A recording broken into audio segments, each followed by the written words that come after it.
You are listening to the Racer to Racer podcast presented by Race 92. Race 92 is a vintage-inspired racing apparel brand specializing in celebrating vintage race culture and adapting to motorsports today. Check out race92.com for all your racing merchandise needs. I'm your co-host, Aaron Mack. The other co-host you may have seen walking out of Barber Lounge 459 with a big old smile on his face. You may have seen him at a dirt track or in his living room watching Flow Racing. He is the one and only Scott Bowie. Man, I hope they didn't see me in my living room. Well, hey, if they did, you're in there and you are comfortable because of the good folks at Good Guys Heating and Cooling. Exactly. That's exactly right. But that is spot on. Oh, absolutely. So, like we said, this week is episode with Dr. Terry Trammell. Just absolutely great guy to talk to. Safety pioneer. He's featured in the Rapid Response documentary with Dr. Stephen Olvey. And he's just done so much for the sport when it comes to safety, and it is involved in so many things that people probably don't even realize. And even today, he's still involved, kind of on a consulting basis. But just a great guy. Yeah, I enjoyed the talk. I could have talked to him for hours, and like I said last week, it's just nice. He's so passionate about what he does, and so concerned for the well-being of the others, and that he's trying to help, and just a delight. Oh, absolutely. So few notes real quick before we get started. Thanks to obviously Good Guys Heating and Cooling, Racer Collect, our good friend Patrick Patton. If you're looking for any racing memorabilia, please go to racercollect.com. Thanks to Top Gun and Grant King Racing, who's helped put together our live show on McGilvery's, and our next live show will be October 25th. We will announce a guest hopefully later this week, but should be a good show. And the plan is our last show of the year will actually be Tuesday, December 6th. We're not ready to announce a guest there, but we have two guests that are pretty much committed at this point. And it will be a really, really good show. So I promise you do not want to miss it, because it will be a great show. Once again, that's in McGilvery's Pub and Eatery. And like I said, our next show is Tuesday, October 25th from 7 to 8 p.m. And we will announce a guest for that here later this week, hopefully. And I will also say November 11th and November 12th, Grant King Race Shops will be putting on a live speaking event with Randy Lanier on, like I said, Friday, November 11th, Friday, November 12th. And he will be doing a book signing as well. So if you're interested in getting tickets, please take a look on our social media or look up Grant King Racers and give Stephanie a call and buy your tickets, because that will be a great event. So racing news, not a whole lot of racing news. I mean, most of the racing news is NASCAR, right? Today it was NASCAR, yes. So, a little bit of controversy with Bubba Wallace and Mr. Kyle Larson. Yeah, Kyle drove it in 3 wide. Kevin Harvick, being the smart veteran he is, rolled out the throttle, and because he knew how hard Kyle drove in, it just kind of it started getting loose and walked Kyle up the track. I don't think Kyle got into Bubba, but on purpose. I mean, he didn't do it on purpose. I don't think he got into him at all. Right. But he ran him up high. You know, those things they pack a lot of side air too. Bubba got in the fence. Bubba says the steering broke. Magically, it turned him right into the right rear quarter panel, which turned Larson into the fence. Larson, unfortunately, gets into Chris Bell, who's just an absolute innocent victim of the whole thing, who's fighting for a championship. And they slide to the infield, and then Bubba goes over, takes his helmet off, drops on the ground, goes over, confronts Larson, starts pushing him. You know, who knows, man? It's like some high school, or not even high school. It's like some grade school playground stuff. Whatever. Oh, absolutely. But Kyle definitely he was not trying to fight Bubba or anything. He just kind of tried to walk away from the situation. So got to give anyone credit. I mean, anyone in a situation like that, just to, kind of be able to walk away after someone's trying to confront you definitely takes a lot out of someone, no matter who it is. Yeah, yeah. I don't know if I would have walked away the way Kyle did, but I am not Kyle Larson in many many ways, and he definitely showed a lot of restraint. Kyle's used to altercations. With his background being dirt track Sure. racing. So like he said, he goes, I knew he was going to be mad, and I expected retaliation. Um, he goes, I wasn't surprised. So it does. It's whatever. The crowd loves it. I think it's a bad look personally, but hey, I'm 180 degrees from the NASCAR, the typical NASCAR ticket buyer. So take that for what it's worth. But man, just one of those things. I mean, what are you gonna do? You go punch Larson, or with it looks ridiculous just pushing him around. I mean, you got him by 75 pounds. You got him by 4 to 6 inches. I mean, it's just come on, man. You know, Right. I guess other kind of controversy in NASCAR. Last week, Stewart Haas Racing fined $200,000 for manipulating. What was it? It was 200. Okay, so $200,000 in fines and allegations from NASCAR. The Stewart Haas Racing manipulated the finish of NASCAR's most recent playoff race. right? And basically, what they're saying is they gave um, who was it? Custer. They gave him a code word to slow down. Said he had tire going down. He slowed down a bunch. Briscoe passes about 4 or 5 cars before they get to the bus stop in the back. I'm exaggerating, probably 3 cars. To firmly secure his place in the points. I don't know, man. I mean, whatever. I mean, it's just who knows. I mean, was he doing it? Most likely. Is it something that's completely provable? I don't know. I mean, whatever. I mean, it's just one of the deals. This is a tough week for Tony Stewart. If anybody wants to go on to YouTube, they can see his hauler getting retrieved from the side of the road where it almost went off the side of a cliff. I I didn't say see cliff. that. Yeah, a hill, a really steep hill. This is Riley Herbst's car and Haley Deegan's cars. They were in the hauler. I don't know quite what happened, if the driver had a medical issue or if they blew out the drive tire in the tractor. It goes over and gets in the guardrail. This thing just about goes over the edge. And there's a video of them from the recovery company recovering the truck and trailer. Trailer, I guess, was fine. It was good enough shape where they could tow it to the track. The tractor was a complete write off, I guess. I mean, it had a lot of damage. It almost caught on fire when they were recovering it. Started having sparks and a little bit of flames underneath the right front. But so if you go to YouTube, you can find it. But the cars and everything else were in great shape. So like I said, I think the recovery company ended up using one of their tractors and taking the rest away from Arizona to Las Vegas. Man, talking about haulers, like there's been a lot of crazy stuff with haulers. I mean, first off, when NASCAR raced here in Indy a few months ago, I was driving down 16th Street one day, and there was all this smoke coming from William Byron's hauler, and then they were like, I thought they were just like rinsing it off or something. I thought it was just steam. I didn't even really pay much attention, and I kept going, but his hauler was actually on fire.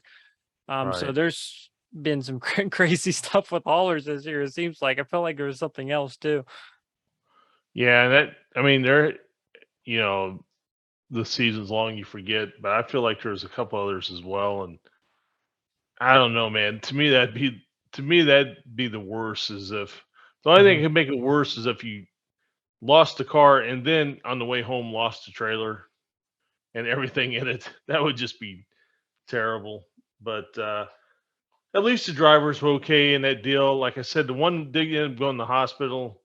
The co-driver was fine. Um, a couple other of the Haas Stewart or Stewart Haas trucks stopped in case they needed help. Briscoe's truck and Harvick's truck. But man, that's just a tough week for Tony Stewart. That's for sure. And Tony Stewart in true Tony Stewart fashion was, kind of, as David Lane said, he was barking a little bit on Twitter, kind of acting like he's, threatening to pull out of NASCAR, which will be interesting. He posted a tweet asking if anyone had any ideas for weekend hobbies for him that wasn't southeastern based or something. Yeah. I actually gave him some recommendations. He's probably not going to listen to my recommendations, but they were good recommendations. I told him he could, pick up maybe Bigfooting or something along those lines.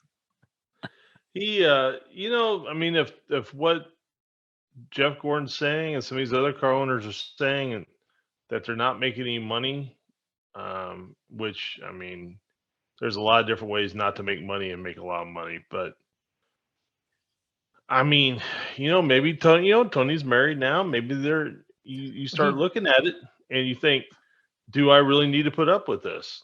I mean, he definitely that's quite seems possible. he seems all into an HRA. Obvious reasons. I mean, his wife races in it, right? But he's going to all the NHRA races. I was at Indianapolis, obviously spending time with Antron Brown, but I saw Tony Stewart in the Stewart pit, and he was actually helping like work on Matt Hagan's car a little bit. So he's definitely interested in it and intrigued at the moment.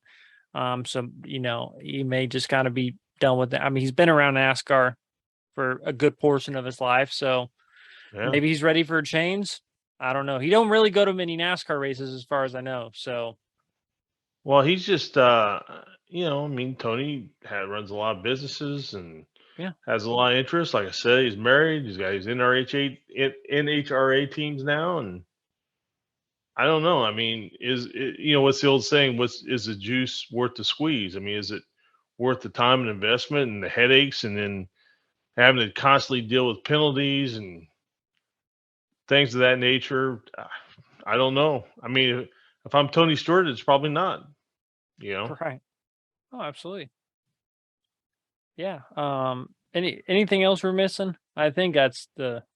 Man, not really. It's pretty. It's that time of year where it's getting pretty quiet. By the way, well, one thing, Mario Andretti just did his test in a modern day McLaren F1 car. I think it's Yep. a couple years old, right? I think it was a few years old, but still pretty Probably. close. Pretty close Yeah. to it's a modern day Formula One car. I saw the video, and he, first obviously he was taking it a little easy, but he was definitely started speeding it up a little bit, and looked like he was getting pretty comfortable. He said a different interview I watched. I think it was with Marshall Pruitt. Hmm. He was talking about the way his helmet Yeah, you was in couldn't the see car. the He issue. couldn't see he couldn't see the gears. Yeah. So he was trying to count where he was in the gear selector, and he said you miss, like you miss by gear, so you get out of the corners real slow. And he said so it was. Well, Other than that, he said he just didn't have enough time to really get fitted to the car the way he wanted. they couldn't do anything with the pedals apparently, so they had to push him closer to the steering wheel, so he was Yeah, super close to the steering wheel. That's why he couldn't see. right. But he said he had a lot of fun. He said if he never, I mean, if his bucket list ends here, he said he would be happy because it's something he always wanted to do, was kind of get a feel of a modern day Formula One car. And for 82-year-old man to go out there and run like he did, it's impressive. I mean, I've rode with Mario Andretti, obviously, in an IndyCar, 200 mile an hour around the Indianapolis Motor Speedway, and he's definitely I don't know of any 82-year-old man that can do what he does. So it's very Mm-mm. impressive. None that I know of. That's for sure. No. Well, like I said, I hope everyone enjoys the interview with Dr. Terry Trammell. Next week, we're not exactly sure what we will be releasing. So you'll find out next week. But yeah, thanks everyone for watching and listening. If you haven't already, make sure you hit like, subscribe. And remember, next week, Tuesday, October 25th, come out to McGilvery's and Speedway, 7 to 8 p.m. And also November 11th, November 12th, the Grant King Race Shops, Randy Lanier special event. So check Grant King Race Shops on Facebook or our social media channels, as I have posted a flyer on there as well. I hope everyone has a great week and hope everyone enjoys. Take care, everybody. Our guest today is an orthopedic surgery specialist and a motorsports safety pioneer. He is featured in the documentary Rapid Response alongside Dr. Stephen Olvey. We're joined by Dr. Terry Trammell. Dr. Trammell, thank you so much for joining us. Like I've said to you, we've had Dr. Olvey on, and you and Dr. Olvey, and I mean, so many others are really, really the unsung heroes of the sport. And I mean, you're just so instrumental. There's so many things in the sport and the safety of the sport today. So we definitely appreciate that, and thank you so much for joining us. Thank you for having me. It's a So, pleasure. yeah, Especially to follow Dr. Olvey. That's always, see, it works that way all the time. Anyway, but hey, maybe Dr. Olvey's is easier to get a hold of. I'm kidding. yeah, it could be. It probably is. Yeah. Yeah, we only talk about 3 times a day. So anyway, yeah, it's fine. No, but so obviously, well, I've seen Rapid Response. So you never really, so your first like really involvement in racing was, well, first off, I know your family was involved in racing, but you were in medical school and Right. you were basically tasked to work in the third turn, right? Well, it It's medical. started out, they offered the medical students, I think it was a senior medical student, anyway, we're supposed to know something, an opportunity to work 2 practice sessions at the Speedway during the month, because it was a month of May, it went on all month. And if you did that, then you got 2 free tickets and 2 box lunches to go to the race.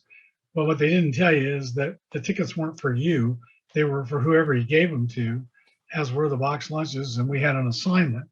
And I was actually in an infield tent with fortunately, a very skilled worldly Army nurse and a big box of stuff that they just dumped in there with a Red Cross on it.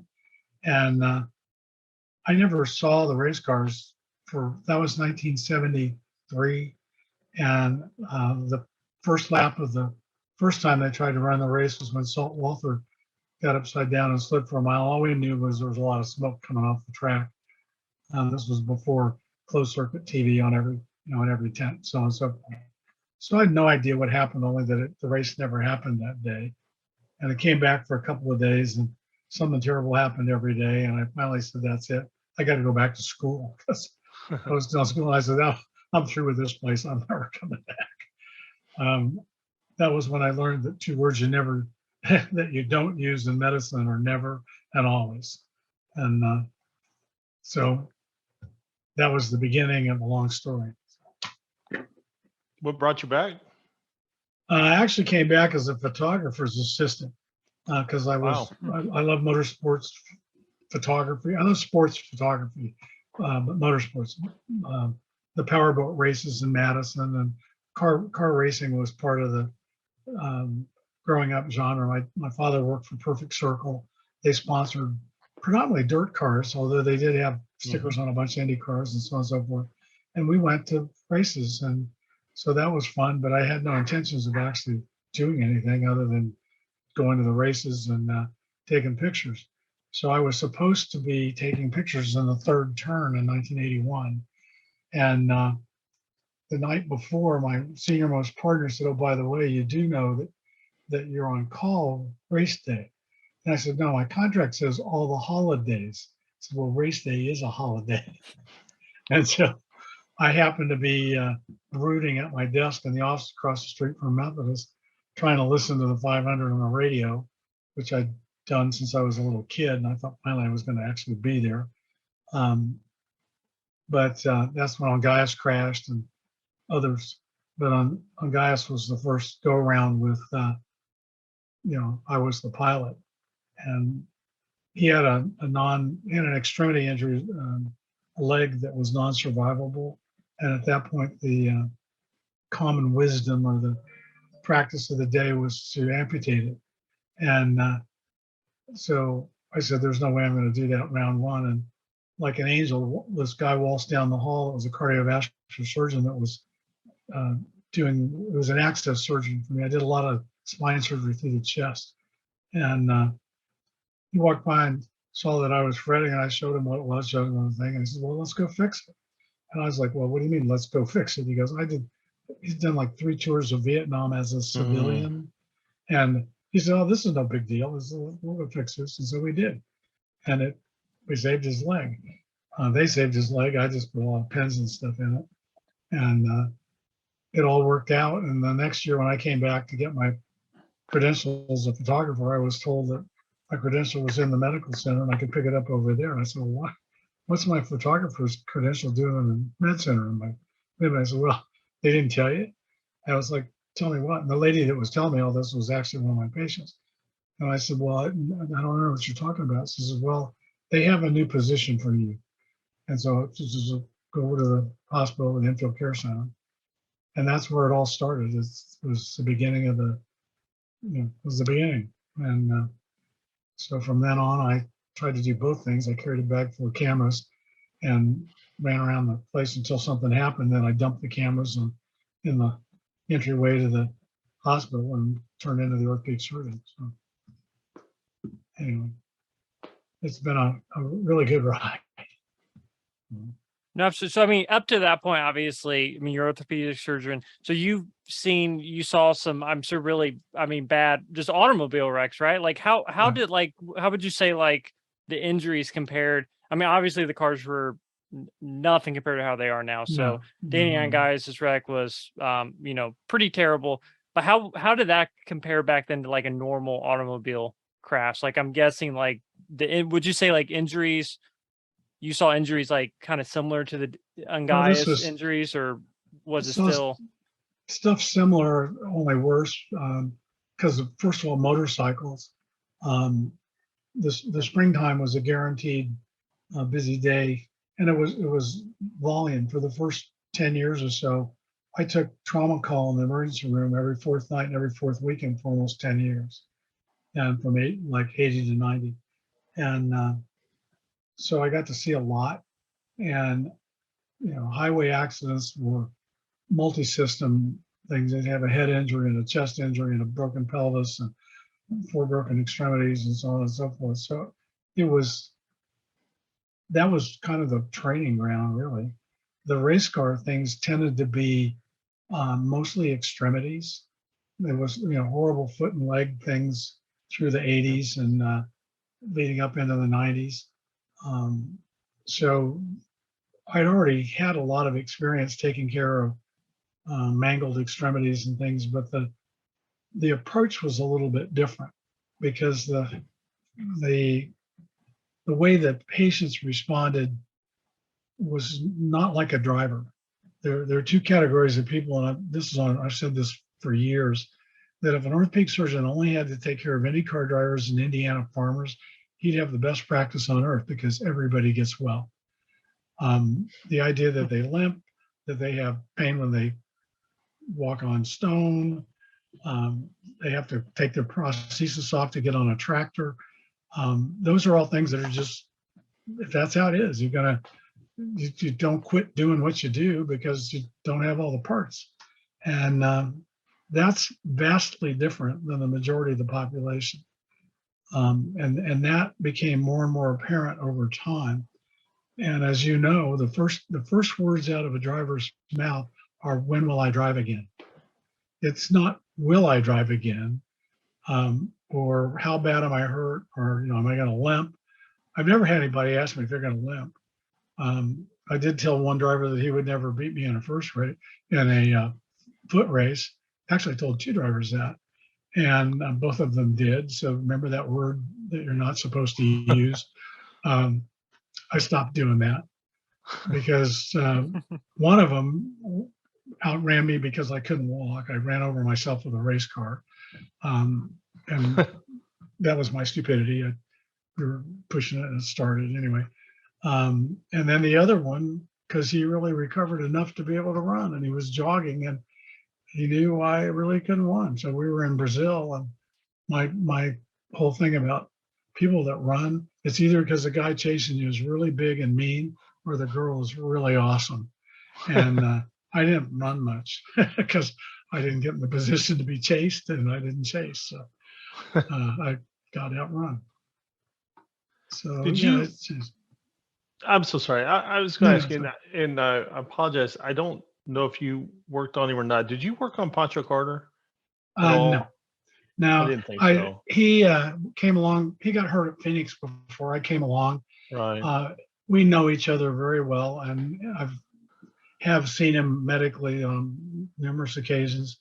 And probably the most exciting thing was that he flipped on the backstretch at Michigan in the mid '80s, and Olvey was on the track and called. I was in the truck. I think in those days I rode in the truck most of the time, and called in and said, "I'm sure he's dead."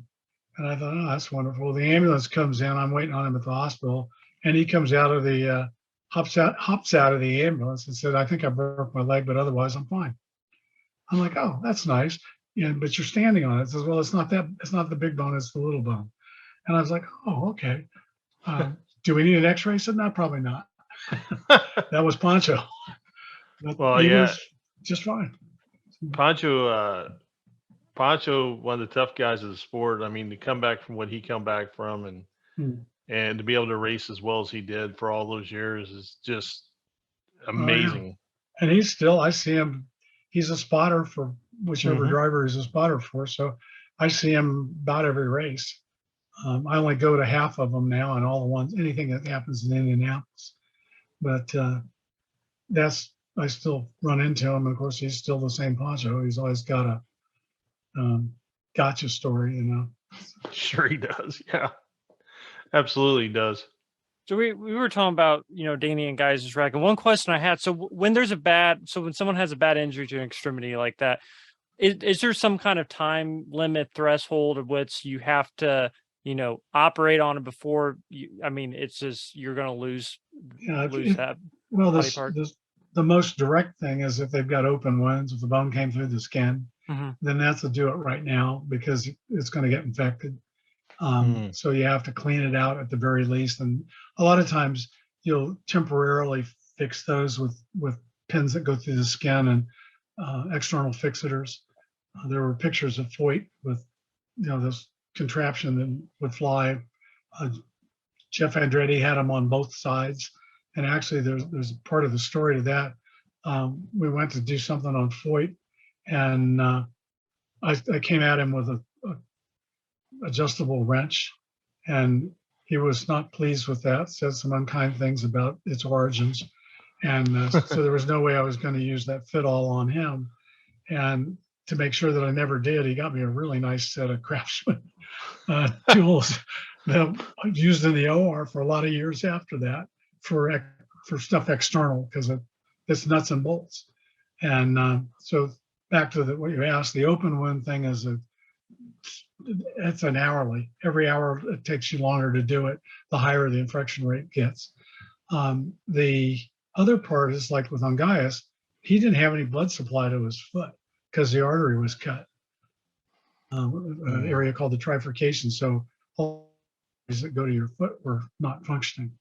And that was a fix it right now, because that's good for maybe a couple of hours before you start having muscle injury. And the longer you wait, the worse it gets, things you have to do.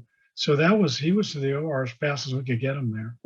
And just like I said, the angel just dropped on me because a guy's name was Gil Herod, who the cardiovascular surgeon, was my access surgeon from day one in practice. And he just walked by and said, "Oh yeah, this is no big deal, we'll fix this." So I was glad it was no big deal for him. Right. And in all of that chaos, one of my senior most partners came in and fixed his arm because I was worried about it was going to turn into a problem if it didn't get treated sooner than I could do it, because I was working on the leg.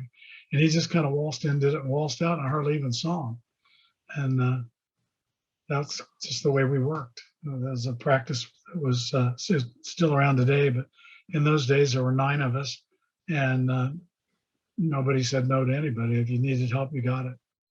So I was fortunate that way too. This is going to sound really dumb, but I mean, how do people, especially as a group of people, and I realize it's your job and I realize you're trained for it, but to stay calm enough in those situations, I mean, is it just repetition? Is it just time? Training. Well, part of it's personality to start with. Training had a lot to do with it. I did a year of training to do complex spine surgery, deformity surgery. My real practice was in spinal deformities, kids with scoliosis and spine fractures and so on and so forth. The guy that trained me, the nicest thing he ever said was when he didn't yell. And so we were a teaching fellow at that point, so it was, you could have gone and practiced. I could have gone and practiced orthopedics and done all this stuff without the extra training, but that would have been not right. So anyway, we'd be starting things in the OR, and he'd blow in and he'd say, start yelling at us about something. So if he walked in and didn't yell, that was the highest compliment you could get.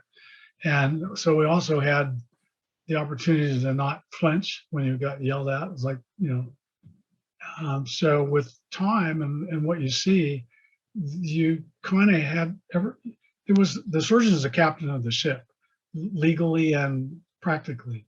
And if you panic and you lose it, then your help loses it.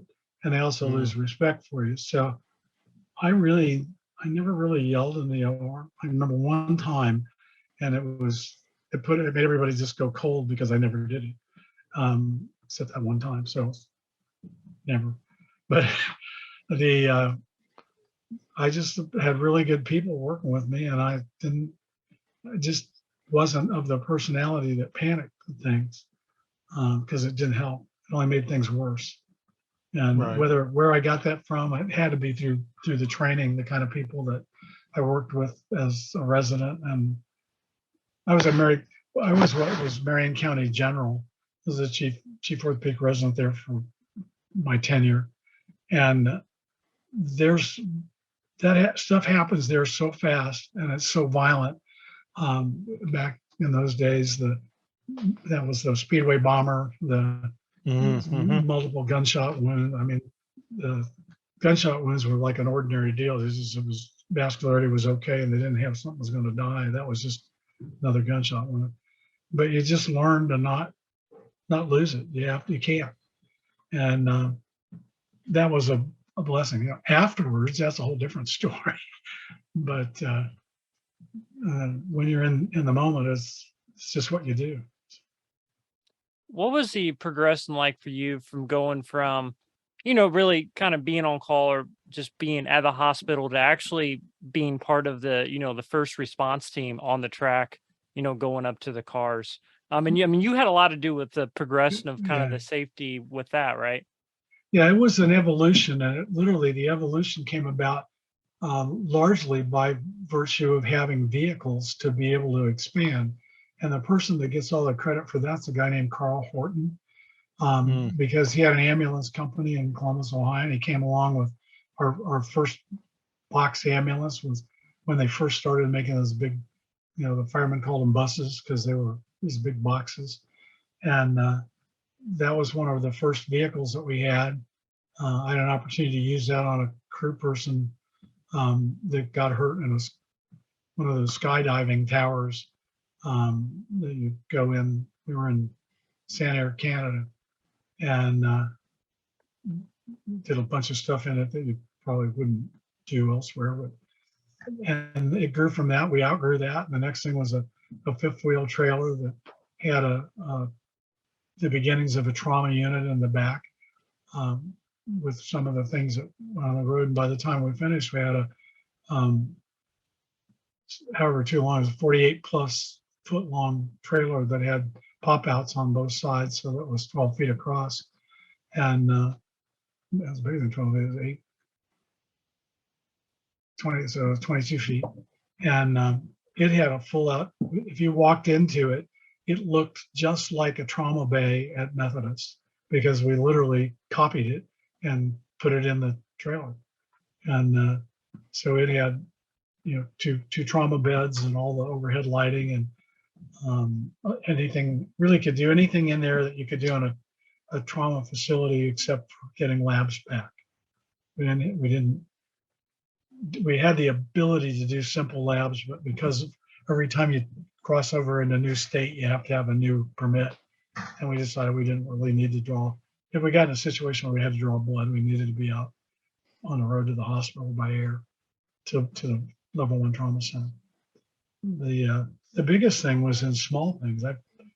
The story that my wife and I relish because it shows stick to what you know. A girl named Cheryl Anderson, whose husband was worked for Chip Ganassi. He worked for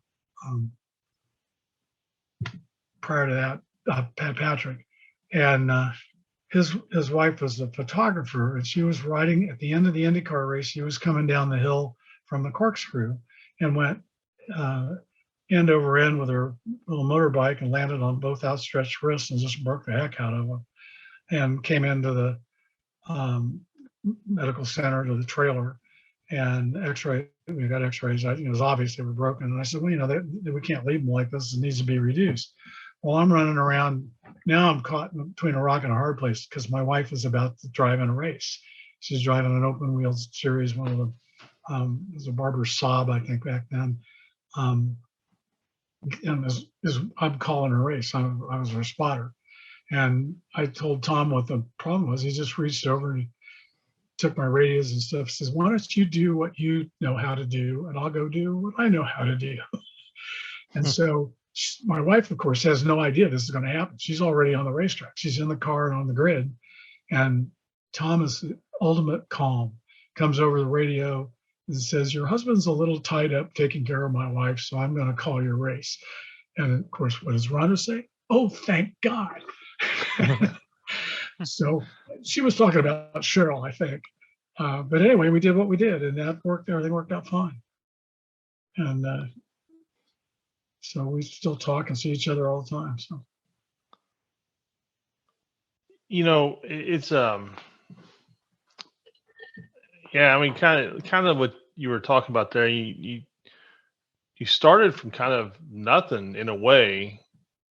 I mean, and this thing just evolved and evolved and evolved. And is it one of those things where you'd see one thing and then you'd fix that, then you realize you got to do something else? And is that the kind of the way it evolved?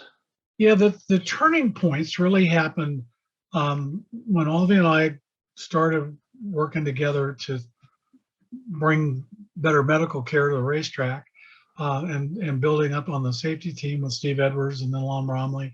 That Wally Dallenbach was responsible for getting the safety team together, and we were doing the medical side. And that a couple of things happened. Rick Mears got hurt. Olvey talked, they were going to amputate his feet in Montreal. And Olvey went head to head with the senior orthopedic guy there and told Roger not to let him do it, that he knew somebody that could save his feet. He was I know exactly where I was standing when the phone rang. I was on a 6C at Methodist making rounds, and the phone rang, and it was at the station because we run around with cell phones. And he was he knew how to get me on the floor because he knew they would know where I was. And he said, there's a plane on the way to pick you up and coming from Montreal to Indianapolis because Rick's hurt and you need to come up here. And I was like, I'm on call. I've got clinic. This is my weekend to be on call. I can't leave. And he goes, would you like to tell Mr. Penske that? I said, well, let me see if there's something I can do here. So I did, and I got there, and the rest is history. That really brought to light the need for people at the racetrack that treated drivers differently than the roadkill. And Roger made that happen. I was a Penske employee for a weekend, and then I was a CART employee for thereafter because Roger said we need to have an orthopedic surgeon travel with us all the time. And by us, he meant everybody. And so he picked up the tab for the first go round, which was lush, private plane, hotel suite at Caesars, all the usual wonderful things that all went away for motels with doors that opened into the parking lot. You know how that all works.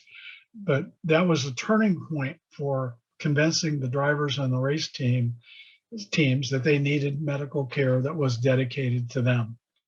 And we had to go through a period of time where some of the drivers, the more established drivers, didn't want to be seen talking to the doctor because it meant something was wrong. If whatever, and I finally asked Mario, I said, did I do something to you guys to make it bad, or what's going on? And he was the one that says, well, Doc, you know, the drivers are afraid of you because they're afraid that if somebody sees them talking to you, they're going to have something wrong. And I said, well, if they don't talk to me and they have something wrong, then they're really going to have something wrong. So we got to change this program. And he was responsible more than anybody for making the drivers understand that, you know, this was like a football team having a trainer or something. It wasn't somebody that was going to put you in the, you know, the bus for the weekend because you couldn't drive. It was the other way around. And so that brought the drivers into it. And then fast forward to, I think it was 93, things run into 92 or 93 when we had the race in Indianapolis. It was so cold that, you know, they'd run 2 or 3 laps and then 2 cars would crash and run 2 or 3 laps. And I laughed and said, I was the only person in the whole place that was running around in a polo shirt, sweating my rear end off because I kept running back and forth from the ambulance to the hospital until I finally rode into the hospital. And by the time we got there, I had 7 drivers in the emergency room at one time, and 2 were already there. And one of the hardest things I've ever had to do in motorsports is I had to go tell Mario that his surgery for his feet was going to have to wait until I tried to save Jeff's. And with 3 other drivers sitting there listening. And so that really turned it around, because what happened with that is John Melvin from General Motors came along and knew of me because I'd taken care of Tommy Kendall during that period of time. And they literally took the General Motors Motorsports Technology Group and turned it into a safety group. They had existed to race at that time, the Oldsmobile Intrepid. And they kind of passed that off, and Melvin took all the guys that knew how to do sophisticated crash testing and materials testing and so on and so forth, and invited me to join that group. And for a year or more, I went to Detroit, to Warren, Michigan, to the testing center about once a month. And we because Olvey and I collected everything, every crash, we kept all our notes, all the drivers' physicals. I mean, I've got a warehouse full of boxes of all this stuff and all the videotapes, and started the process of analysis. And it was really John Melvin that taught us how to do that, because that's what he did. That was his job. And he was the go-to guy until the day he died. I mean, the day he died, I literally had my finger in his textbook because I was writing up a paper for a lawyer, and his textbook was the gospel. And anytime I needed something, needed to understand I wasn't as smart as I thought I was, or as I was as dumb as I thought I was, he would come through. He was a penultimate professor. He never made you feel beneath him. He never made you feel stupid. He always helped you figure out what you really knew. You just didn't know that you knew it. And he brought about more changes in motorsport safety really than anybody, because he got it out of IndyCar into others. Predominantly his area of most influence was with NASCAR. And he just had a way about him that he was always there for them, and he was there for us too. But we were able to, we had a stronger nucleus to start with than they did. And so the two of us flourished, kind of independent of each other, but not really, because John was the bridge between the two of us. And anyway, allergy stuff. Yeah, the whole thing evolved worldwide. Hubert Gramling was tasked to figure out if the Hans worked, and he was a Daimler Chrysler employee. They called it DC because they refused to acknowledge that Mercedes-Benz was no longer a German company. And so Hubert did all of the original crash testing on the Hans device to prove that it did what it was supposed to do. And then Andy Miller and Hubert and I and Peter Wright, through a group that Professor Sid Watkins started, called the Expert Advisory Group after Ayrton Senna died. He was instrumental in getting the FIA to focus on safety and got the funding for it, which was huge. And it grew and grew and grew and grew until now it's got so many groups that the groups don't even know each other exist. But it's still generating tremendously beneficial safety science, really. Part of that, Olvey and I don't know how much he talked about it, but we saw the need to form it started out, it was going to be medical science and motorsports safety. And the International Council of Motorsports Sciences came along with Olvey and I and two guys from Montreal that were into athletic science, really, about how to focus and how to do athletic things. And we were all about material testing and product safety, helmets and Hans and fireproof clothes and so on and so forth. And the ICMS grew and grew and grew to what it is today. And that's where a lot of the real science came from. Why are there independent children's helmets? I suppose the statute of limitations has run out on this, but we knew that an adult helmet couldn't just be downsized to kid because they have different head to neck ratios and so on and so forth. And to prove it, through a doctor that I knew, a dentist actually, well, she's an MD dentist, I told her what I wanted, and she said, well, there's one of the major universities has got this dental lab where they x-rayed children from the time they were 6 years old to age 18 and did it every 6 months and had it all, everything was fixed. So every x-ray was exactly the same dimensions and the way they were taken and so on and so forth. My wife and I went up there and did 100 sets of those in a day. We worked out our system before we got there, and so we'd pull a file, make the measurements, take photographs, do everything on a grid. And then when we got all that stuff home, we got help, and she and I did most of that, where we did all of the analysis to come up with the fact that a child's helmet has to be proportioned differently than an adult's. And that's why there's a FIA youth helmet that is specific to ages from 8 to 14, I think, or 8 to 16, maybe now. And then after that, you're enough of an adult that you can wear a small adult helmet. But that changed the whole world for kids in motorsports, from the karting industry and so on and so forth. So they actually had a helmet that was built to take a head impact for an unrestrained child. And whether, that evolved into all the things that we have now, the little midgets and the kiddie go-karts and so on and so forth. Kiddie go-kart that goes 100 miles an hour. So little things like that. Right. So there's there's like a device in helmets today that inflates, like, so if someone has a possible spinal cord injury, there's like there's some kind of like inflatable thing on top of the helmet, right? Yeah, it takes it off. Yeah, it was originally called a D-hat. It's looks like an IV. It was an IV bag originally that just sits inside the helmet, and then it has a hose that hangs out. The first ones are pumped up, and now it's got a cartridge, so it looks like a pistol that you just connect to the hose and fire it, and it blows the helmet off. And it does it because as the air expands, it pushes the helmet off your head without pushing down on your head. No. And it's because the helmet will move and your skull doesn't.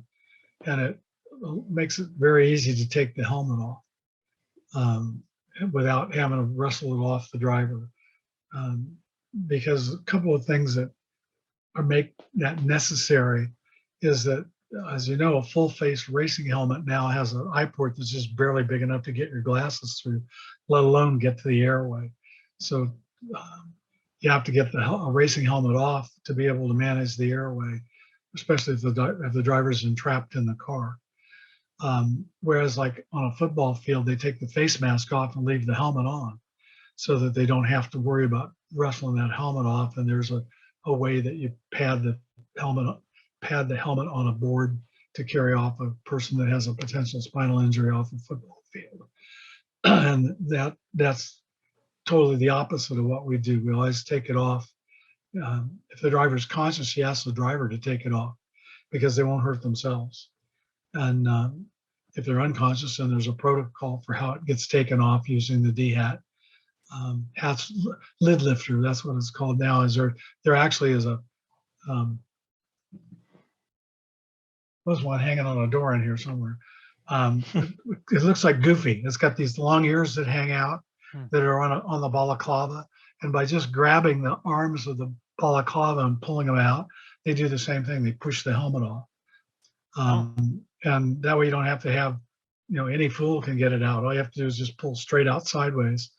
You have to have room to do it, which is an issue sometimes in some of the closed cockpit, the open cockpit cars, because they're so down in the cockpit, or now with the halo, it'd be difficult to reach over the top of it. But it's doable if you learn how to do it. But it is much better than trying to wrestle the helmet off that way. So it seems like sorry. I'm sorry, Aaron. I was going to say my nephew runs midgets. mhm. And a few 2 weeks ago, Aaron, roughly 2 weeks ago, 2 or 3 weeks ago. he had a pretty severe crash over in Mhm. Illinois, and Okay. he rung his bell really good. I mean, he knocked him out, that sort Okay. of thing. Cage got on top of the fence, that sort of thing. Yeah. And of course, it's a small town, and they looked at him and they said, "Well, you definitely got a concussion," because he was, Jeff is unconscious. yeah. When's your concussion? Yeah. Okay. And but he suffered and I'm sure a lot of people do. He had headaches Mhm. all during the week and that sort of thing. For anybody who's dealing with at least those types of symptoms, like with the if you have a headache, is there like a guideline if you have a headache past so many days? Or There is actually some stuff on the CDC for okay, parents of potentially concussed kids because of football and soccer, ice hockey.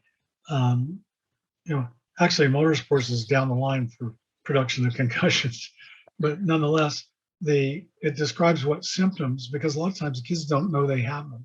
They'll have right, they get their bell rung, and then over the next few days they can't do school, they can't focus, they don't eat, they don't sleep.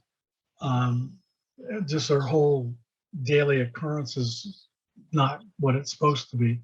And recognition of that is important, because the longer that it goes on, the harder it is to make go away.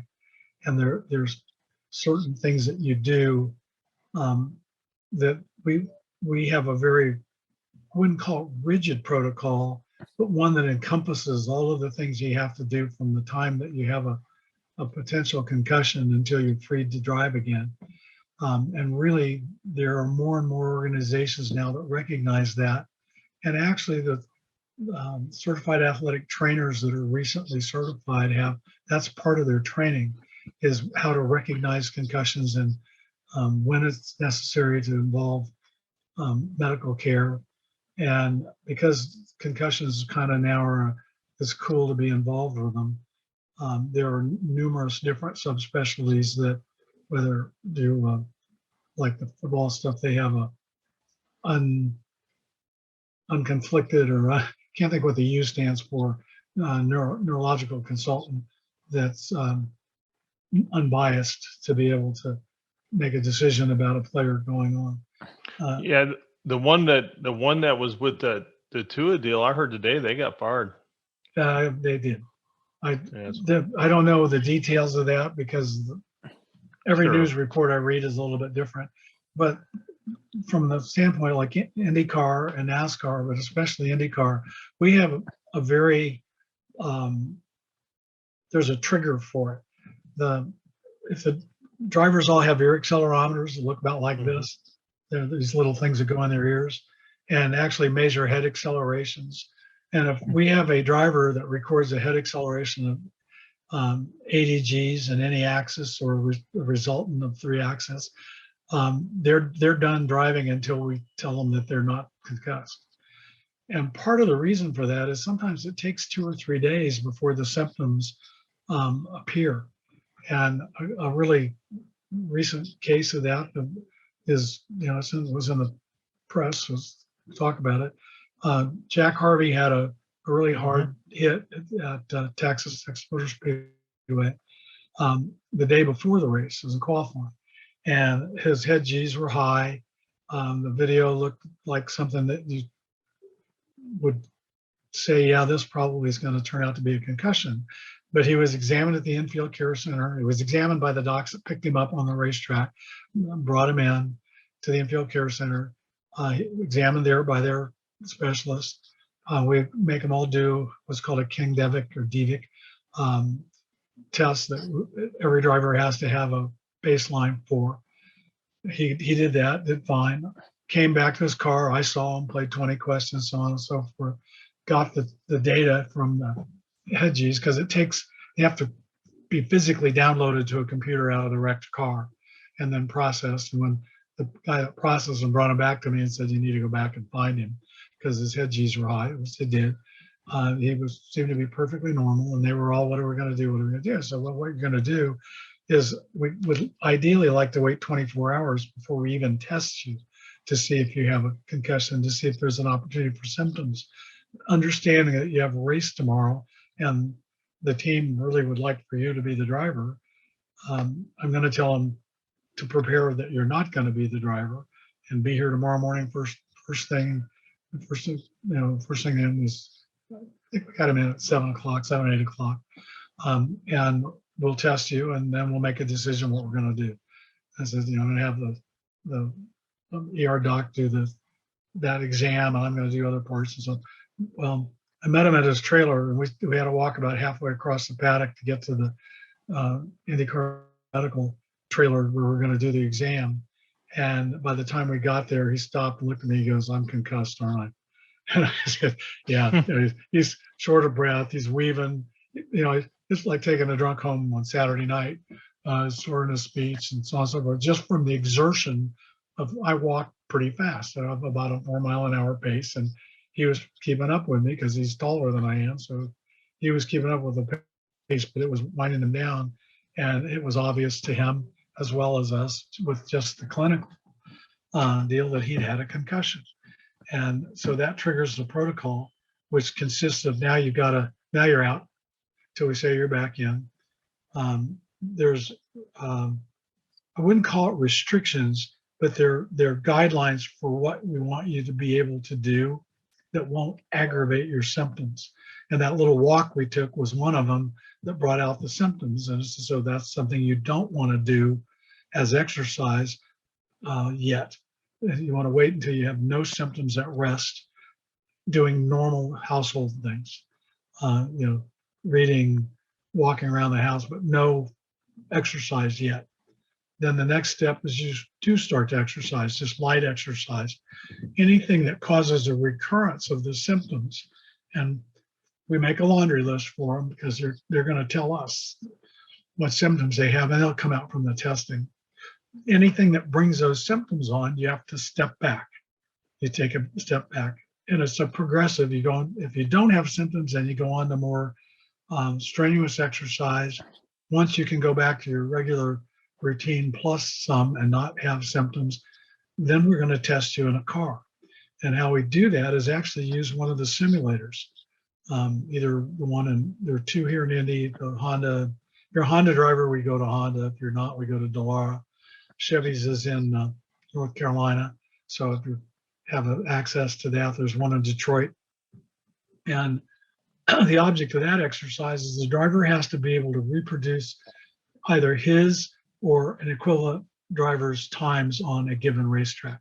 So if their time was established on a road course and on the simulator, then we'll put them on a road course on the simulator, and they have to at least match their best performance on that road course when they ran the simulator. If they haven't run that, then we find a like driver with similar experience that does have data, and our driver has to match that. Then if he does, he gets to go back and drive the real car, either in a specific test, or if the timing is such that we run up against a race weekend, the first test session is a medically observed test session, which means one of the docs, usually me, sits in the pits and talks to the engineer and the guy that's sitting there with a computer next to you looking at the stats. And he already knows what that driver has to do because he's especially if they've been to that track before, they know what the driver's capable of. And if it's a rookie that hasn't been, they still have some comparable things to look at. And if the driver doesn't match that, then he's still not able to go back to racing. And most of the time, well, the teams are all really incredibly helpful. They don't want the guy to fail, but they want to push him hard enough that if he's going to, he does it in a test session, not in a race session. And we really have had good success with that whole progression of things. But it, fortunately or unfortunately, it starts with the ear accelerometers and the black box in the car to trigger that whole process. And we're working on how to have, this is an extremely sophisticated thing, but it's electronic and it's not invincible. And we've had some crashes where the crash box has been destroyed. Mm-hmm. Probably the most well-known was Robert Wickens. It's just the box, you know, it was at that time a little red box about 4 inches in rectangle and about 2 inches deep, and it rattled like a, you know, Somadol or whatever. It just destroyed everything in the box from the impact. So we had no numbers. We did recreate it and were able to get numbers, but it took a lot of money and a lot of time to do that. We've had others where it was destroyed because they hit so hard it just breaks them. And now we've gone to a whole different kind of box. It's about the size of a matchbox, and it's more protected because it's inside of a bigger box and it's padded and so on and so forth. So the risk of losing is less. But even then, sometimes the driver will pull the cable out that goes to his earphones because of the way the car crashes. If it hits on the right side of the car, the driver gets shoved over so far it can actually pull the plug on the earphone jack, even though it's got locks on it and all that kind of stuff. Now, I know with spinal cord injuries, like how important it is for the extractions from the vehicle, right, of the driver. And, you know, even if you look at like the NFL, when there's, you know, a bad, bad injury, they tell a player not to move, they put them on the backboard. Right. So, I mean, racing, obviously the driver's unconscious, you guys extract them with the backboard or, Right. you know, using those strict policies. I mean, are there other circumstances where even if the driver is able to get out of the car by themselves, you still extract them, just be on the side of precaution, or how does that work? Well, if they have any neck or back pain that limits their ability to get out of the car, then that's a fracture until you prove otherwise. Occasionally we'll have guys that said they got the wind knocked out of them or they're uncomfortable, but they're able to get out. And if they're able to do that, we'll let them do that, because even if they have a lumbar fracture or thoracic fracture, those are usually stable injuries. And it's almost better to let the driver get out and then let him get on the stretcher and lay down than it is to wrestle him around with the thing. Anybody that's unconscious has a fracture until you prove otherwise. So they come out full bore on the short board, bundled up onto the long board, and are tied down, strapped down, and ready to transfer so they don't move. And that's an EMT protocol from years ago. Actually, a guy named Frank Eismont and Barth Green started that through the American College of Surgeons, I don't know, years ago. I was probably still a resident, so it was been in the late 70s.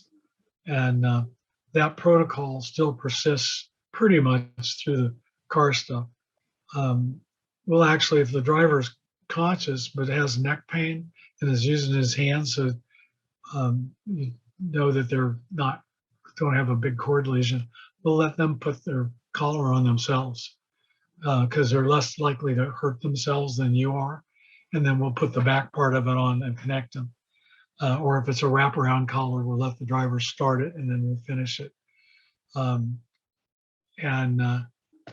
That has been proven out on the highway to actually be less injurious than it is to try and wrestle somebody into a collar that's hurt and complaining and squirming around and so on and so forth. And that's worked out really well. There are some that you don't do that. Emerson Fittipaldi years ago was a classic. His complaints were all about his hand. He had horrible burning pain in his hand and was trying to get out of the car because somehow he thought the pain was because of something that happened to his arm in the car. And I just was running up the track from the other truck, and on the way found a cervical collar that had fallen off of something and grabbed it. And when I got to the car, it was obvious that his hand wasn't normal. And even though he was moving it, it wasn't moving normally, and put the collar on him before we ever took him out of the car. And he had a very unstable spinal fracture with cord impingement. And hard telling what would have happened if he'd have gotten out of the car. So, and the feeling he had was the nerve. It was nerve pain.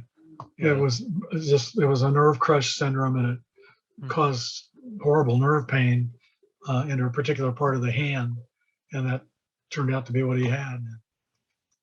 That pain persisted really till we took him to surgery that night.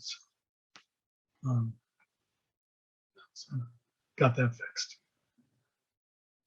Now I know now in racing, like one of the big kind of things now, and so this happened. The two that I think of is Tony Kanaan and Jimmy Johnson, drivers who hold on to the steering wheel when you go into the wall. I mean those. I know there's been many more than that, but those are the two that really come to mind. And I mean, there's really it's just an impulse thing, right? Like their first instinct is to try to save the car. They think they can drive out of it. And Tony's probably a little more skilled than that because he's more experienced about doing it. He'll ride it out to the last second and then try and get loose of it. And most of the time he's pretty successful. Not always. I mean, we went through a period of time at Toronto one year where it seemed like every time he hit a bump, he hurt his hand.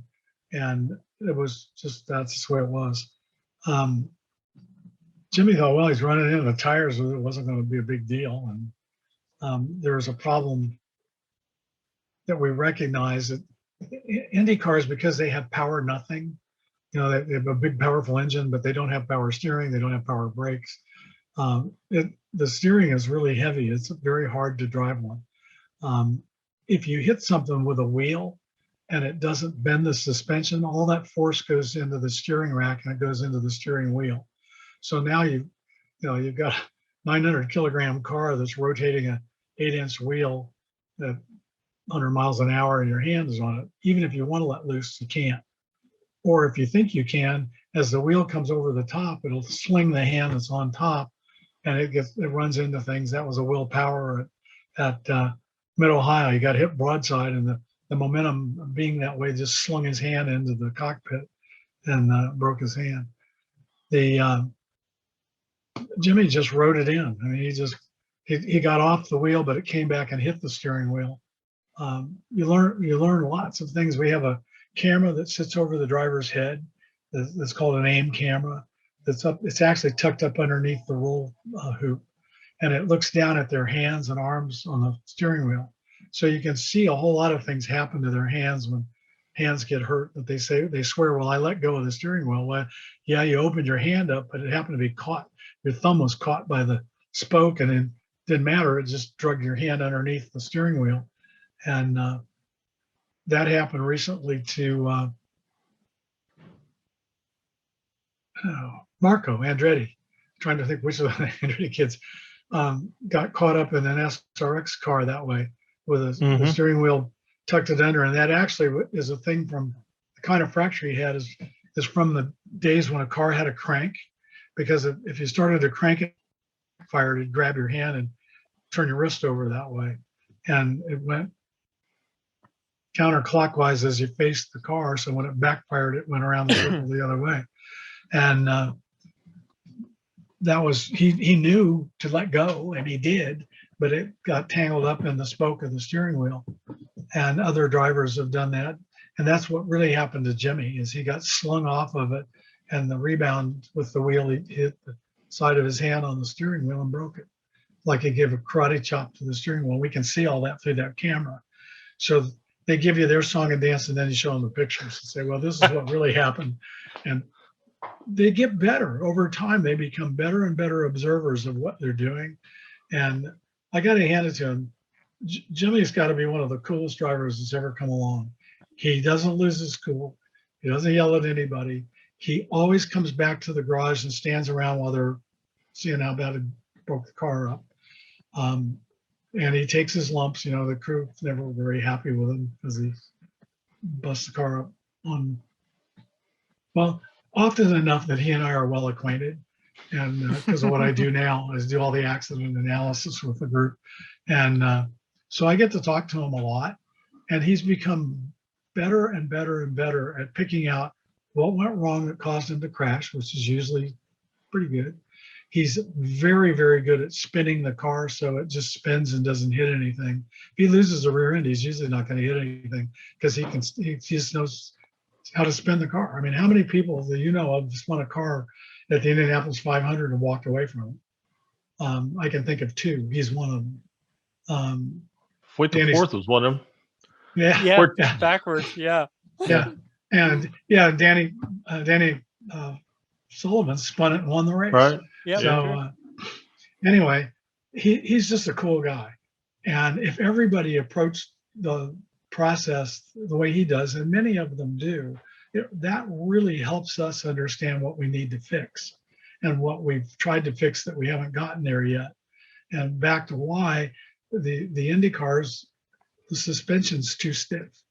I mean, it does a really good job of being a suspension, but it doesn't do much to help your hands, because it'll take a whack to the tires and not do much to the suspension and break your hand. And you know, bend the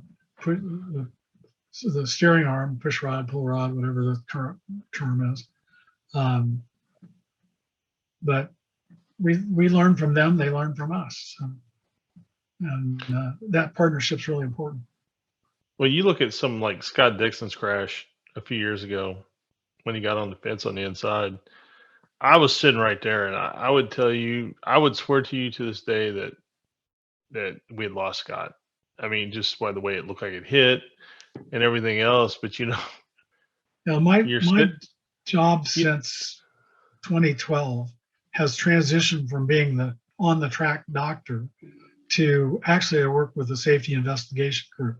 I was an engineer first, so I'm back to doing biomechanical engineering. So I say that I'm out of the driver repair business. I'm in the full-time prevention business. So I sit in a room full of TV monitors. If we're in the trailer at Indy, it's a whole, surround desk with monitors and so on and so forth. So we've got every camera angle.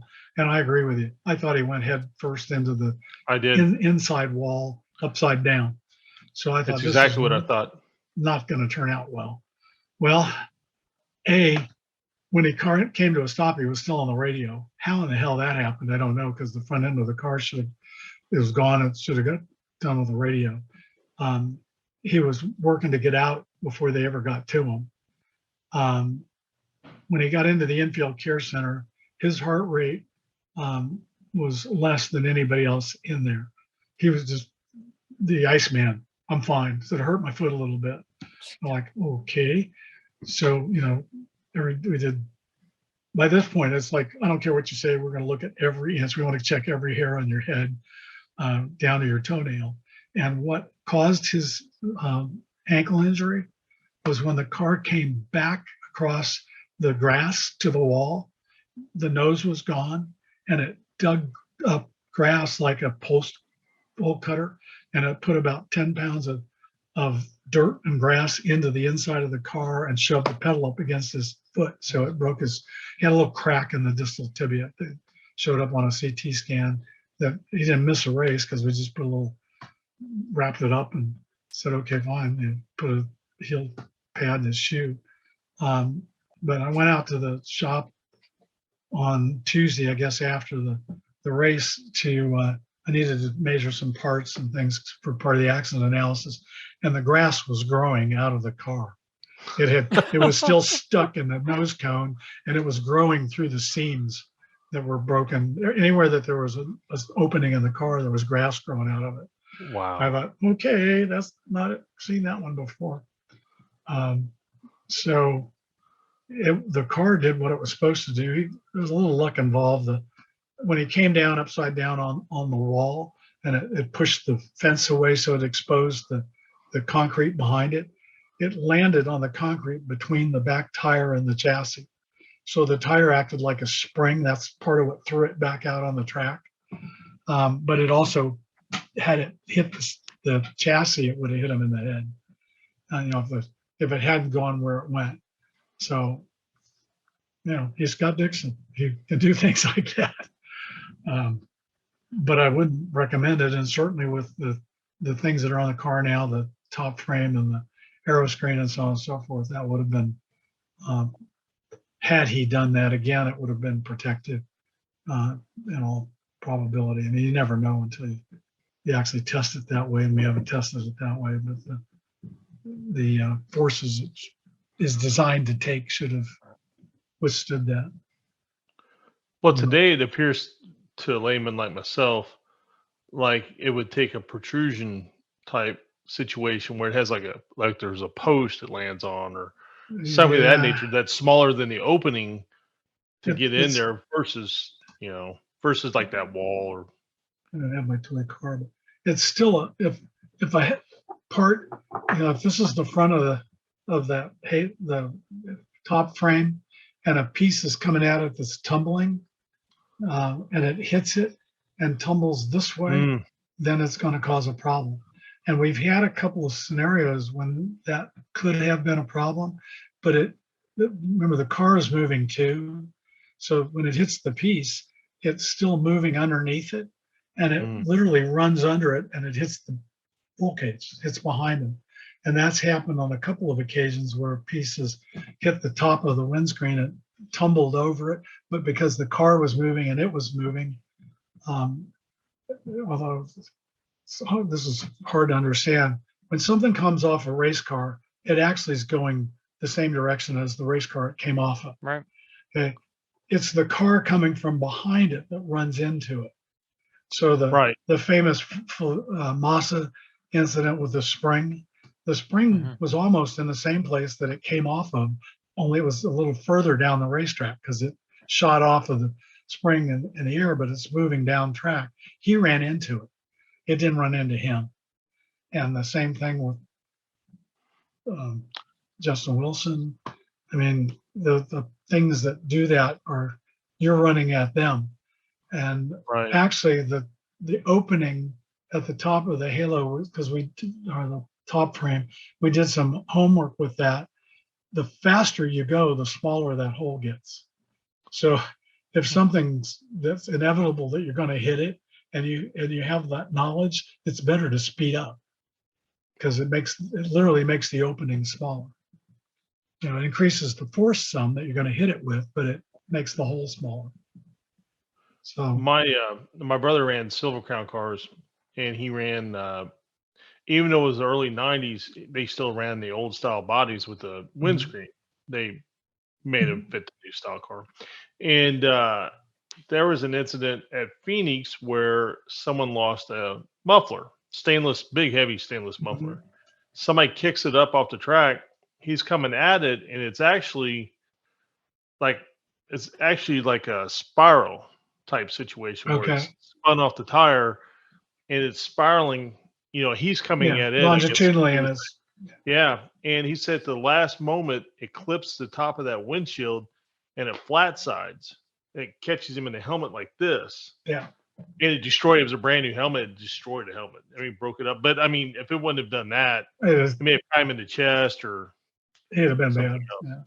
Yeah. Yeah. No, there's so many different ways you can screw something up. Right. And part of the testing that we were doing when we started out working with PPG for the windscreen, and it evolved into other things, but it would have been much thicker, and we were going to have really high tolerances for what it would do, because we wanted to be able to throw a half shaft at it at 200 miles an hour on the long axis and have Sure. it not penetrate the windscreen. And that was pushing the limits of what we could do and how heavy it was and how you saw through it and so on and so forth. And for a variety of reasons, it went on a different path, predominantly to get the job done quicker. And it was the right thing to do, because we would not have had it as soon as we did were it not for the changes. We went from 2 people in a big company that were working with us part-time to a whole bunch of people that were working full-time trying to get it done. So let me ask you this, because obviously since that's been brought along, the drivers now talk about the heat in the cockpits. Is it one of those cases where with the information you have currently, if they try to draw in any error in the screen, does it weaken it so much that it isn't? Yeah, you can't It make isn't it. feasible. Yeah, if you cut holes in it, it makes it much less strong. Even if you cut away a vent at the bottom, so there is a vent that goes on the dashboard in front of the screen that draws air from outside and blows it into the cockpit. It's ambient air, so if it's 100 degrees outside, it's 100 degree air is coming off the track or off the car in front of you, or whatever. We've tried a number of different wearables. The helmets have the forced air. Again, it's ambient air coming off the racetrack. And I've looked at a number of things, trying to quantitate how big a problem is it, because there are very well understood things that happen when your core temperature goes up, but the only way to determine your core temperature accurately is either you either have to swallow something that transmits that temperature, or it has to go in an orifice that can measure it. And the one that is least offensive and most accessible is to put it in the air accelerometers.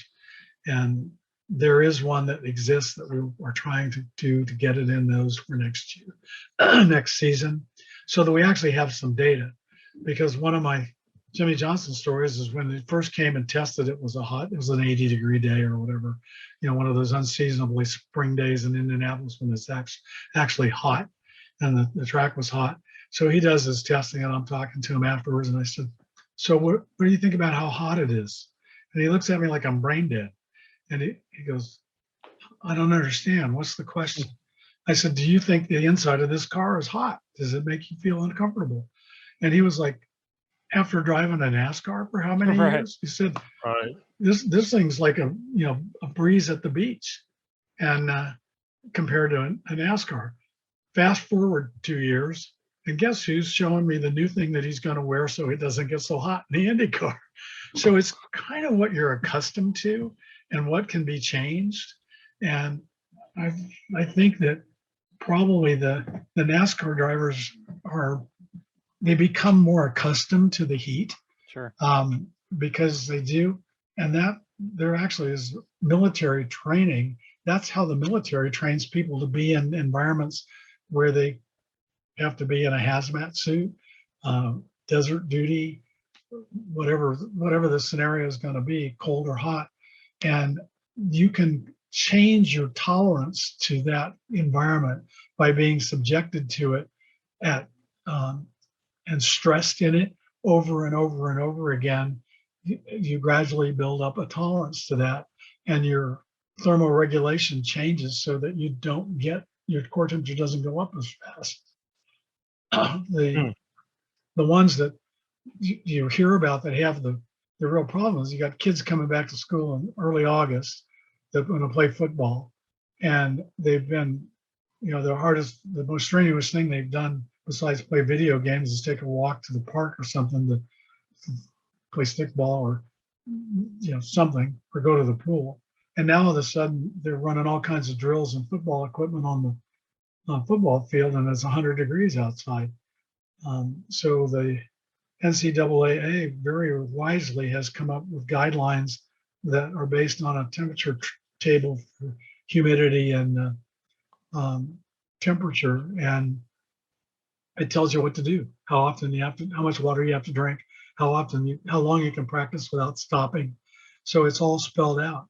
We kind of can't do that. We being in motorsports, if it's a 100-degree day and you've got 40 minutes to practice, or 30 minutes most of the time IndyCars, you can't run for 10 minutes and then stop for 10 minutes, right, and then go back out and run for 10 minutes. We'd be there for a month.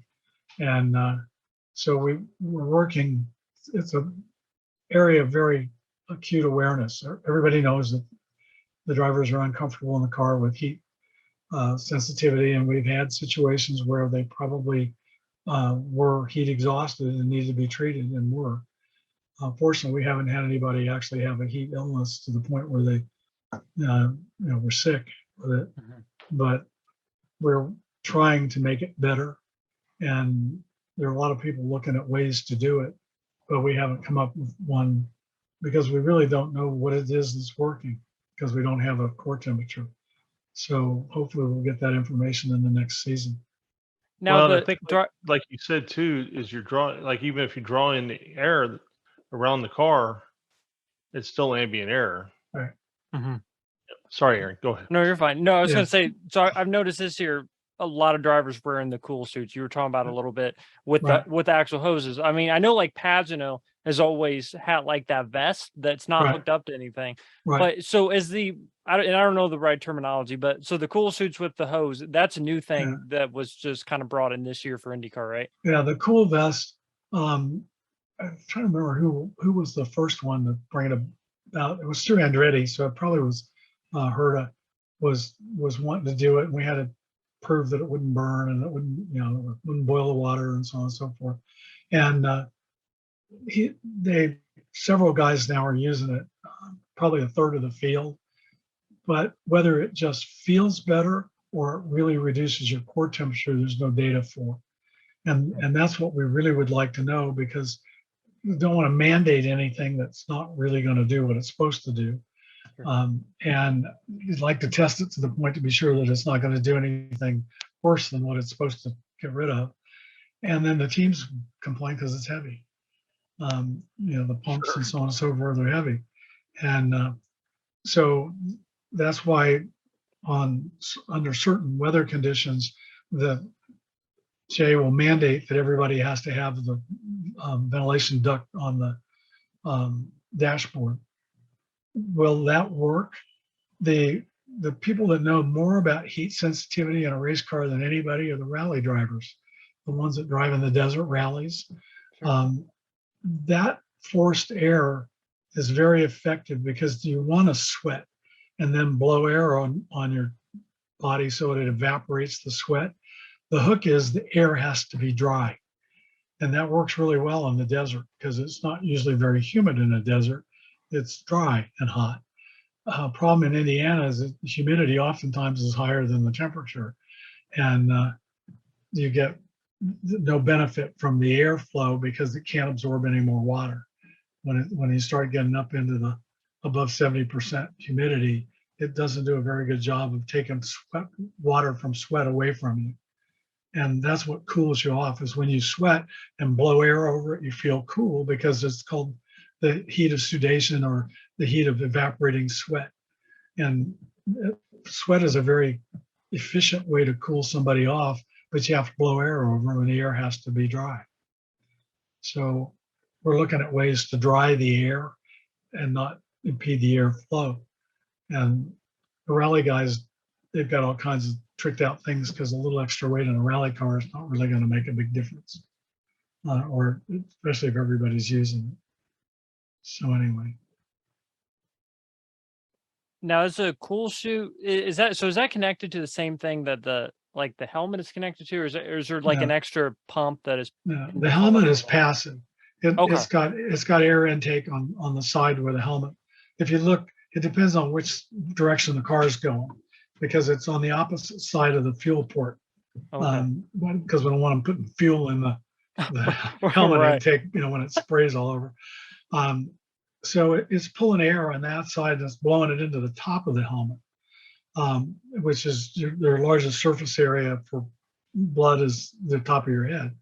And it helps unless the air is really humid, and then it doesn't help a whole lot. Or if you have that hooked up and it's raining like crazy, because then it just sucks water in and blows water in your helmet. And that happened at the Grand Prix this year when we had all the rain, and guys went out there with the cooling part to their helmet. It just sucked up water. The cool suit actually has a separate pump, and it circulates a cooling. It's like an antifreeze coolant. That's a real simplistic way of explaining it, but so it is hooked up. You just don't see the hoses because there's not a big. Or there's a dongle out there, usually like the left side of the suit. Mm-hmm. Right. Yeah. And that plugs in. That's where it plugs in. Yeah. And that actually one of the most effective things for the rally drivers is they've got a hose port there for like 1.5 inch hose, like goes to the helmet tops. And that is fed into a big duct in the front of the rally car that's pulling air in through that and blowing it in the bottom of the suit so that it comes up over their chest and out the helmet, because you want it to take the water out of the system. And if you think about it, the wettest thing in your body usually is your head because your hair. And unless you're bald, and I don't think the guys are going to shave their heads bald so they can go racing. We're certainly not recommending that. But So anyway. let me ask you this: if somebody would conceivably run you don't have to be bald, but like just a bird cut or whatever you want to call it, could that possibly keep you cooler in that situation? Possibly. Yeah, obviously the best thing to blow through it is chilled dry air. And a lot of years ago, we figured out a way to do that in a sedan car.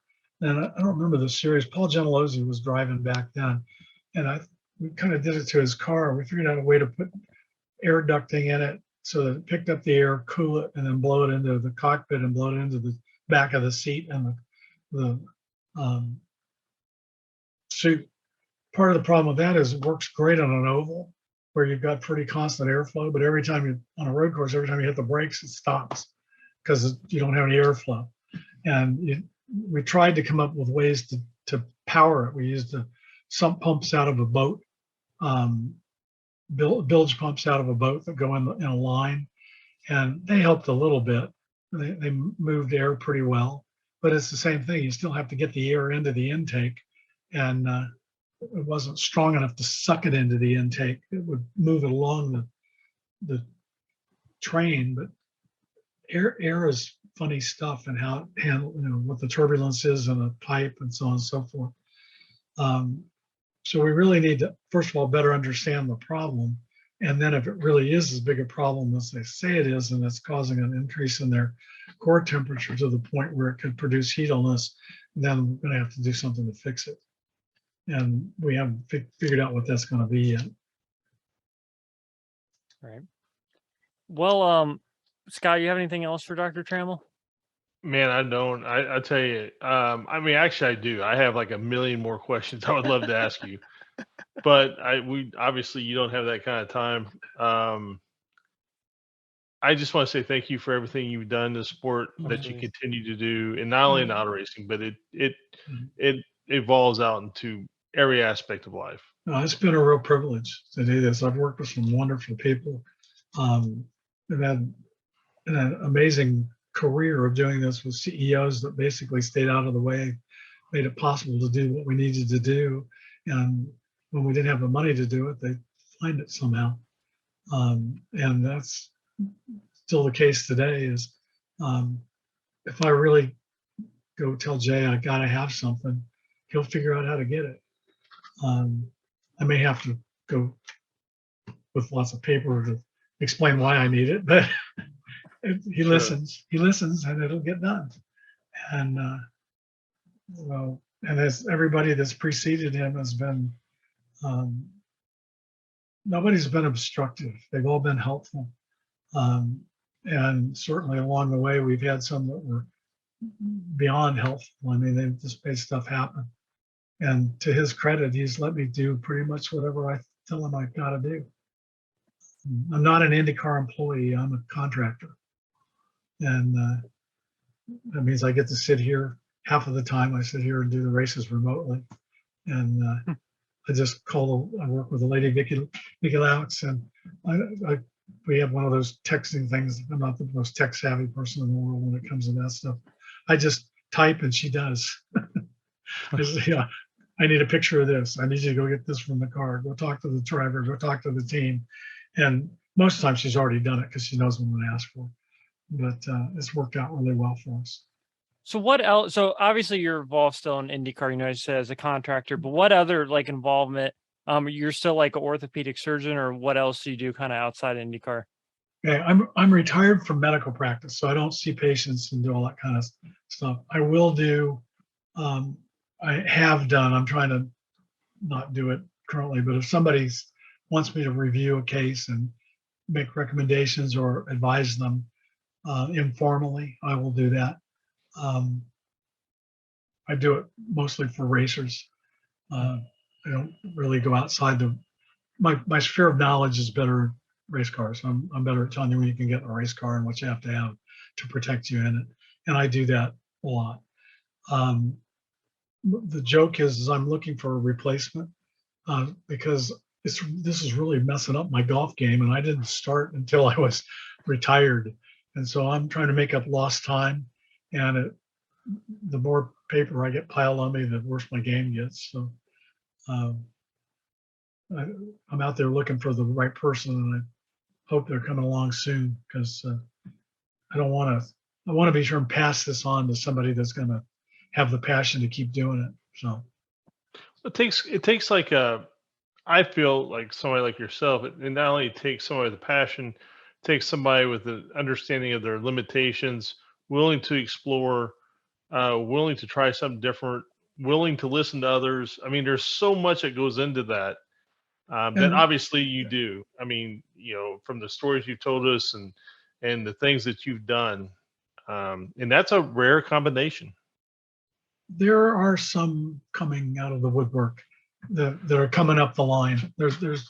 I have a new, well, it's not I have, the Methodist IU Health has a motorsports medicine fellowship where we'll have a post-residency trained physician in emergency medicine, orthopedics, usually those two, general surgery maybe in the future, they're acceptable, that spend a year learning to be a motorsports doctor, run around on the racetrack, what to look for, how to conduct themselves, how to provide on-site care under difficult circumstances.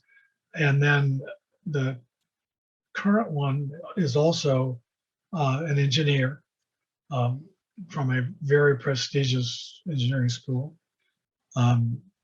She's experienced in medicine under duress from her.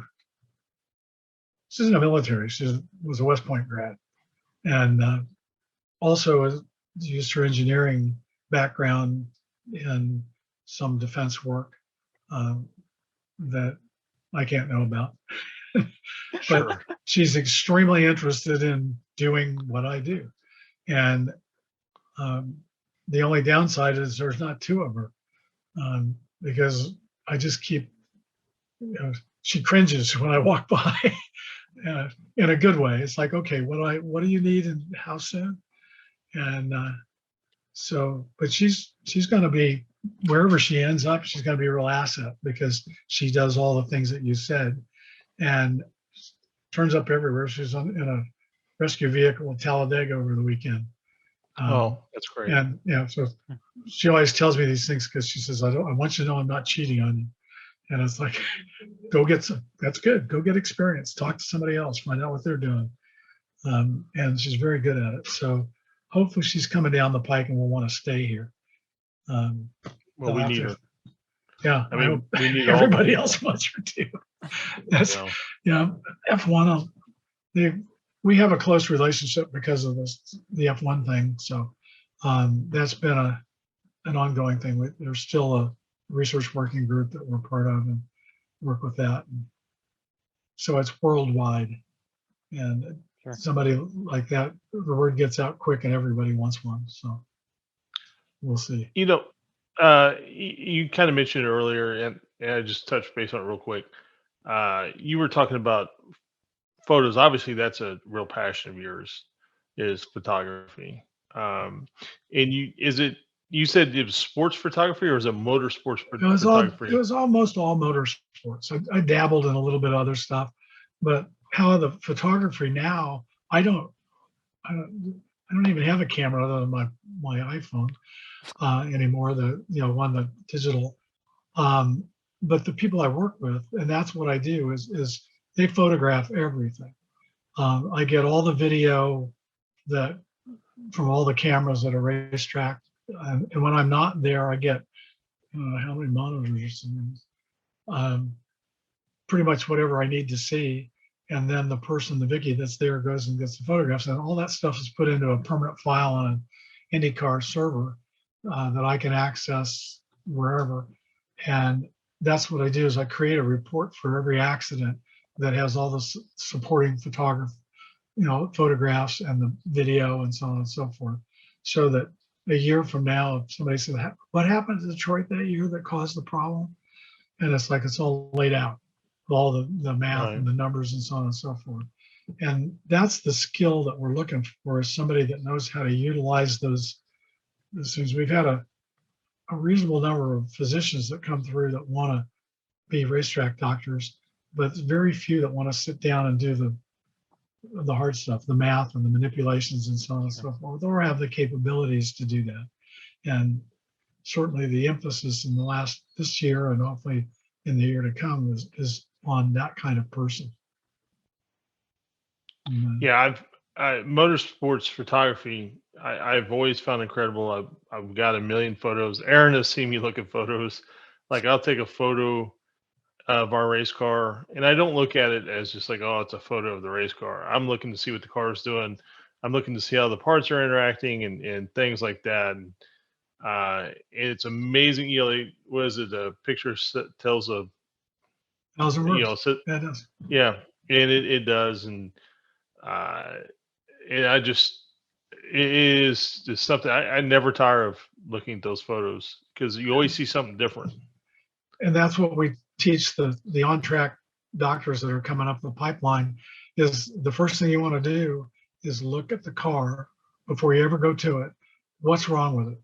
Has it got four corners off? Is it all from the left rear or whatever? What did it hit? Are there two cars? Are there car in a fence? Is a car in a safer barrier? Now, with that information, before you ever get to the driver, you've got a pretty good idea if there's something wrong with them. And they'll already have told you that there's nothing wrong with them, because now they're supposed to have their hand in the air because you can't see it because of the windscreen. They're kind of cocooned down in it, whereas before you could tell what they were doing. Usually they were giving the guy going past them the finger. But, at any rate, it's changed the program, but that's been an essential since day one on the track, is always look at the race car first, and then look to where it's come from. What did it hit to get where it is, and what could that do to the driver? And we've gotten pretty good. That's why I can sit here with the monitors. A lot of times I'll tell them what to check. I'll call whoever's on the track and say, you need to look at his left foot, because he's going to have a problem with his left foot, and knees are easy. And elbows, shoulders, so on and so forth. Because if you can see that, it's a little harder now with the halo air, the top frame aero screen, because you can't see as well. But it's still doable. So that's what we do. One of the most amazing things that I saw was that video of you FaceTiming with Jimmy and like his engineers or whatever. And you're building this this ankle brace, For his wrist hand, brace. Yeah, for his hand. Over the phone. That was just incredible. And I'm sure it's something you got really good at, and you've done it many times. Yeah, I've done it. I've explained how to do it over the phone to a crew or to a brace maker. And that's days of talk, but it's the first time I've ever done FaceTime and build a brace with the patient and the builder on the phone together. And they were good. Jimmy he got it right away. And the guy that built it for him was an extremely skilled carbon fiber guy. And I literally drew it out on my hand with a Sharpie.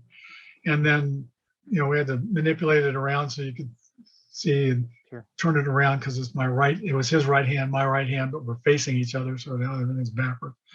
And it worked out perfectly, and he was so cooperative with doing it, and is so well spoken that he can tell you, I tell him where it had to be and what it had to feel like, and he'd put on, well, it doesn't feel like that, tell me more. And his explanation was always spot on, and we'd fix it. So that worked out exceptionally well, so well, in fact, that 2 other people said they needed me to look at their hand while we're there, because they didn't know I wasn't. And right. They said, well, we saw you on TV. I said, but I wasn't there. So, and there were people that just simply could not cope with the fact that I was able to do that. Well, we were able to do that remotely. And I was like, is that telemedicine? And it's like, well, kind of, sort of, I guess. So, right. Anyway, guys, it's been great. Yep, I really enjoyed doing this. Absolutely. It's our pleasure. It's my pleasure for sure. And again, thank you so much for what you've done for people I know personally, or people I've admired. If it wasn't for you and Dr. Olvey, they may not be here today. So thank you. Well, thank you very much for both of us.